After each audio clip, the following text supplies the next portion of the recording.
Godfrey Leone Ganado li fl-aħħar snin smajnih kemm il-darba jħambaq favur il-korrettezza fis-settur finanzjarju huwa direttur ma' persuna li tinstab investigata saħansitra mill-FBI.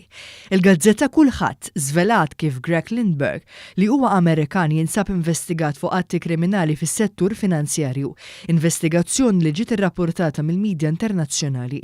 Lindbergh kellu kumpanija bl-isem ta' Standard Re, kumpanija li issa ilha mingħajr liċenzja sa mis-sena li għaddiet. Il-medja Amerikana rrapportat kif Lindbergh huwa donatur tal-Partit Repubblikan fl-Istati Uniti u fost l-oħrajn l-investigazzjoni qed tinvolvi donazzjoni ta' $2 biljun f'sena waħda biss.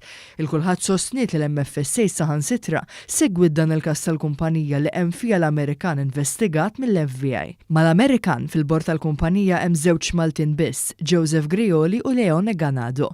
Fuq Leone Ganado waqa' skit li jtarrax wara li mar fuq 20 ta' programmi jitkellem dwar ir-reputazzjoni finanzjarja u dwar kif pajjiżna għandu jħaresha.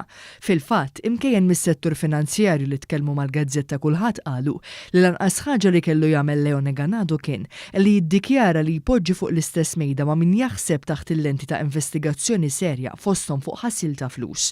Leone Ganado kien kontributur regolari fil-blog ta' Daphne Caruana Galizia u dejjem appoġġja lil Occupy Justice u l-fazzjoni ta' Simon Busuttil. Taħt Gvern Nazzjonalista u nħatar bħala ċermen tal-Ena Malta fi żmien fejn din il-korporazzjoni marret mill-ħażin għall-ar. Bħalissa qed jaffaċċja libel li fetħitlu d-deputat Laburista Rożien Kutajjar wara li qajjara aħba. Dik deskritta minn bosta bħala arroganza ta' Godfrey Leone Ganado laħqet l-ola livell meta f'jum il-miliet attakka lil quliet il-Prim Ministru.